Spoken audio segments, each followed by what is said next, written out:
Penuntun Saat Teduh Gereja Kristen Jakarta, Kamis 9 Oktober 2025. Judul renungan, Hati Seorang Murid. Ayat Alkitab terambil dari Yakobus 3 ayat 16. Demikianlah firman Tuhan.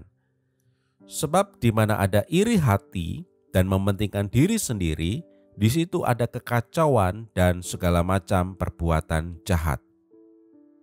Zero-sum thinking merupakan istilah dalam psikologi sosial yang merujuk kepada pemikiran seseorang yang menganggap bahwa jika orang lain menang atau berhasil, maka ia menjadi kalah atau gagal. Cara pikir ini sering membawakan dampak perasaan iri hati dan mementingkan diri sendiri, di mana kesuksesan orang lain dirasakan sebagai ancaman bagi harga diri mereka.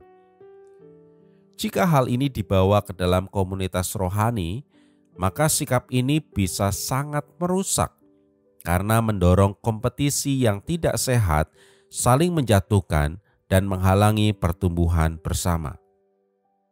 Nas hari ini menegaskan bahwa di mana ada iri hati dan ambisi mementingkan diri sendiri, di situ akan muncul kekacauan dan segala macam perbuatan jahat. Ayat ini menjadi cermin yang tajam bagi hati seorang murid Kristus. Seorang murid yang sejati akan menjauhi motivasi iri dan ambisi pribadi, karena keduanya adalah akar dari kerusakan relasi dalam komunitas iman. Dari penjelasan para penafsir terhadap ayat ini, kita menemukan bahwa konsep pemikiran duniawi sering menyusup dalam pelayanan. Misalnya, keinginan untuk menjadi unggul, mencari pengaruh, atau membandingkan diri dengan sesama. Namun murid Kristus dipanggil untuk tidak menuruti segala kefasikan duniawi. Sebaliknya, harus menjaga kerendahan hati, tidak bersaing secara egois, dan saling membangun dalam kasih. Komunitas yang dibentuk oleh hati para murid yang demikian akan menjadi tempat pertumbuhan rohani yang sehat. Oleh karena itu, ayat yang kita renungkan hari ini menantang kita untuk terus memeriksa dan menyerahkan motivasi hati kita kepada Kristus.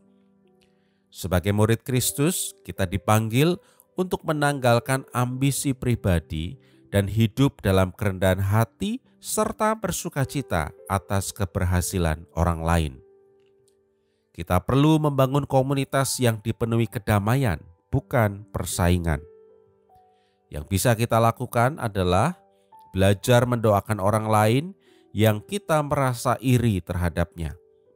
Belajar mengucap syukur atas berkat yang diterima mereka, dan mencari cara untuk mendukung pertumbuhan orang lain dengan tulus.